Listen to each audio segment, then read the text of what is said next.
Hi and welcome to School Shorts with me, Melissa Chan Green, journalist and mum of two with an interest in all the things that help children grow up to be the best that they can be. And if that is you too, please do subscribe to the School Shorts podcast wherever you get your podcasts and leave a little review with what you're finding most useful. It would be great to get your feedback.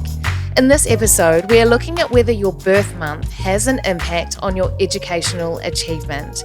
And actually, there's some research that says it has an impact on whether you're likely to go to university. So, which month is best? Spoiler alert, it depends on the country you were born in because different countries have different systems. Dr. Jo Knox has been researching these systems all around the world, and in this episode, she compares New Zealand to what the rest of the world is doing with some interesting findings. Jo, thank you very much for your time. This is a topic that a lot of people had been calling for on the School Shorts social media because I mentioned at one point that maybe I'd look into it. So people will be really interested to hear from you on this. Now, what was it that made you look into this topic? Yeah, well, I've been in education for over 30 years now, many of those as a classroom teacher in New Zealand. And yet I only became aware of how our enrolment system actually works in New Zealand when my own two boys started school. So they were August babies and they'd had almost 2 terms in a new entrant class before they moved to year 1. And I was confused as to how some of their friends from their early childhood centre had started before them. And some didn't even start until earlier the following year. And yet they all ended up in the same year group at school. And I noticed that their friends who'd had that extra time at school seemed to typically do better at school. You know, they were the ones getting the certificates, getting the higher grades. And I continued to question it. And I was interested to learn how other countries support that transition to school. So I was fortunate enough last year to be awarded a Margaret May Blackwell Travel Fellowship. And it enabled me to travel to different countries to learn about how they manage those transitions. And in each school I visited, Australia, Canada, Japan, Singapore, all of the children began school together as one cohort year group. So is there any country that's doing it the same as New Zealand? The only one that I've found that's a little similar in nature is the Netherlands, that seems to have this rolling enrolment system. I know that the UK used to have a 2-time entry. They had their spring intakes and their autumn intakes. They've since stopped doing that. I know in Australia, in some states, they had a similar system a few years back. But yeah, all of the states now all start their schools at the same time at the beginning of the year. So I guess with that, you are always going to have, let's say you've got a group all starting school together, you're always going to have some in that year group who are older and some who are younger. Are you saying that at least they're all starting at the same time? So at least they're all getting the same experience from the same time, even though some of them are a little older in terms of development? Yeah, exactly. I mean, it doesn't matter whether we adopt our rolling enrolment system that we have in New Zealand or students all start together as they do in most other countries. We're always going to have some children who are older than others. And those older children already have an advantage. You know, they're more mature intellectually, socially, emotionally, physically more mature. And so they've already got that front foot. And those students that are the youngest in the class are kind of already at the back foot. It doesn't mean that it's impossible for them to get ahead, but they're not as advantaged as the older students. But in the other countries, what they do is at least they start them all together. What we do in New Zealand is we go, hey, we know that you're more socially, emotionally, intellectually mature. Let's give you an extra head start. And some of these children are receiving up to 12 months additional education in those crucial years compared to the younger students.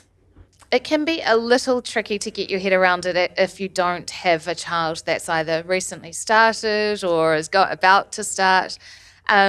But with the rolling system, basically it means students enter year 1 at different times and then they all go into year 2 at the same time. So let's put up your graphic for those of you who are watching, and we can just use this to explain when kids are coming from year 0 into year 1 at different times. Let's just look at it according to birth month. So how much time would you have had in school, either through year 0 or new entrants or year 1 before you get to year 2, if your kid was born, say, January, February, March? So it gets even more tricky because different schools do adopt different classifications. Most typically with the schools that I've worked with, they seem to use an end of term 1, beginning of term 2 cutoff. So round about end of March, beginning of April tends to be the cutoff. So therefore, if you begin school in April, you are likely to be classified as a new entrant, and you'll have the whole of that year as a new entrant before then having a full year as your year 1 student. In comparison, those students you're talking about, so if they were born in December, January, February, March, well, they will start when they turn 5, but rather than having that full year, they will, rather than going into a new entrant class, their new entrant class might just be for a term, and then they transition straight into year 1. And so they may end up having just 1 year for new entrant and year 1 before going to year 2, compared to their older student who's had 3 terms of new entrant plus a full year as a year 1 student. Yeah, so you're saying that those children born January, February, March will have potentially 1 term as a new entrant and the rest of the year as year 1. So that's 1 whole year of schooling before they go to year 2. Whereas April, May, June will get 3 terms potentially as a new entrant, and then a whole year as year 1. Exactly. So 1 3/4 years before they go to year 2. Okay, so currently it's looking pretty good if you're at April, May, June, baby. At some schools. What about kids? At some schools. What about if your child is born July, August, September, October? So they would be like my boys. So they start whenever they turn 5, and they will be typically classified as new entrant.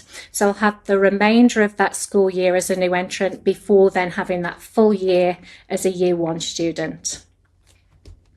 Okay. So the most you could probably do in year 0, new entrants, and year 1 is 1 year and 3 terms? With most schools, yes. So some schools adopt a classification based on end of term 2, beginning of term 3, which would mean that at most students would receive a full year and 2 terms in new entrant year 1. But even worse, some students would only get maybe 2 terms in new entrant year 1 before moving to year 2. Okay, so when you have a classroom in year 2, say I'm a year 2 teacher, I could have students in that class that have done only 2 terms of school before they get to me, or they may have done 1 year and 2 or 3 other terms in new entrants. Exactly. So potentially there's more than a year's difference in schooling between some of those children. Exactly, and it's really challenging for teachers as well. So what is the best month to be born in? It depends on your school. So with the school that my boys went to, because their classification was end of term 1, beginning of term 2, the best month would have been April. They'd have got a full 3 terms in new entrant and then a full year at year 1. The worst month to have been born would have been March, because then you'd have just got 3 terms of being new entrant / year 1 before transitioning to year 2. I guess the thing is too, it depends on the child, right? You might have a child that is really ready to start learning and to be going to a classroom that is perhaps more a traditional classroom type environment in year 1. And if they are held back in a new entrance class, or they don't get to that year 1, they might not be feeling like they're getting the challenge that they need. For sure, yeah, you're always going to have students like that. And I do know that schools can bend the rules a little bit, and do bend the rules a little bit if they feel that students are ready to be moved up a year. Equally, occasionally teachers, schools will hold back students from transition to year 1, but this seems to be the exception rather than the norm. And there's definitely some confusion out there in terms of what schools are legally able to do and how much wriggle room they have What does this all mean in terms of equity and equality, which I know are two similar but different Yeah. things? So What does it mean? I guess equality would be the picture that comes to my mind is in Australia, Canada, Japan, Singapore. All the students start school together. They're getting the same slice of the pie, which doesn't necessarily mean that it's equity, because we know that there's disparities in terms of where students are compared to, even if we take age, for instance, our older students are likely to fare better than our younger students, even if they start together. So equity is about what can we do to support those students that are already on the back foot to therefore place them in a similar place as their peers. And this is why this equality start is important. We all start at the same point, but therefore the early intervention is really crucial. So if we catch our students young and we know they're on the back foot, that early intervention, early success at school really reaps educational success in the long term as well. What research has been done? What evidence is there about whether this impacts achievement, whether your birth month has an impact on achievement? Yes, there's been quite a lot of research overseas in terms of this. They've looked at the effects of time at school versus how old you are in a year group. And it can be a little tricky to kind of unravel those two things. But many research studies have shown that actually length of time at school outperforms how old you are. So, for instance, in the Netherlands, they are a country that are a little similar to us in New Zealand. They have a similar role in enrolment. They found that one additional month of early schooling closes the achievement gap between disadvantaged students and advantaged students by nearly 10%. And then closer to home, it was only released last year in 2024, Ali and Menclover, they published a study based in New Zealand. They took a whole cohort of students. They looked at their NCEA scores. They looked at their university entrance. And they also found that one additional month of early schooling increased the probability of achieving a top high school certificate by 6% and qualifying for university entrance by 5%. So we can see that early start really does play out long term as well. And we're talking just 1 month, so 1 month of schooling, whereas as we were discussing earlier, there is the potential that some children will have had almost 2 years more ahead of some of their classmates. Almost a year more, yeah. What were you finding in terms of the countries that seem to have got this right, or are there any countries that are doing this a lot better than others? I was blown away with Singapore. I mean, Singapore continues to outperform most of the world educationally for many reasons. But one thing that did stand out was, yes, they start all of their students at the same time, but it was that early intervention that was really key. So they screened their students, not an exam, not a sit-down test. They just very informally noticed what their students were bringing to the table. And then those students that needed that additional support, they received additional support for that first year over and above their classroom experiences. And by the end of the year, if they weren't where they should be, they had another additional year of support. And by the end of those 2 years, the teachers I was talking to said, guess what? By the end of those 2 years, 99% of our students are where they should be. Wow. What did you find in terms of your own study around maths achievement? Because I know you looked at this particular area. Yeah, I just did a very small study just to confirm my own hunch. As I said, I became aware of this when my own boys started school, and I recognised that the friends of theirs that had started before them tended to do really well, and the friends that started late were the ones that typically tended to struggle a little more.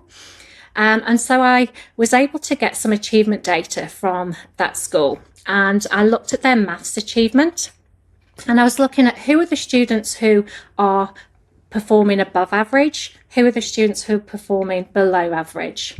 And so I put them into 3 windows. I kind of selected them as being the April, May, June, July birthdays, the ones that were the most advantaged. And then I also looked at the December, January, February, March window of students, the ones who'd had the least amount of school. And I found that 52% of students born in April to July were scoring above average, compared to only 29% of those in that December to March window. And when I looked at the lowest scores, those born in the December-March window, those that had least amount of time, they were twice as likely to be performing below average compared to those other students. Wow. Do you think we should be taking more notice of these kinds of findings in our schools? Yeah, I really do. I mean, I think this early intervention, early schooling, we know from research, we know from experience, is so crucial. And so if we can get that right, if we can level the playing field right from day one, it's going to play out long term. You know, we've complained for so long now about the long tail of underachievement in New Zealand. And I am so confident that much of that tail can be attributed to the fact that some students are getting almost a year extra education compared to others at that really crucial time in their lives. As parents, what can we try and do to try and mitigate those impacts? You know, you can't really help. Well, I guess you kind of can when your kids are born, kind of, but not really. You need to choose when to get busy in the bedroom. So the school planning begins well before they're actually 5. Yeah. But once that's happened and you're stuck with the birth month, what can you do to try and mitigate those impacts? I think being aware of it, like talking to your schools, asking when their classification is, talking to your schools about, is there wriggle room in terms of where they are placed? And if parents are given the option, very often I think as parents, we think if teachers are saying, oh, they could go up into the next class, it's like, oh, they're doing so well, that would be so good for them. And sometimes it is. If you've got a student who's really outperforming their peers, it can be a good move.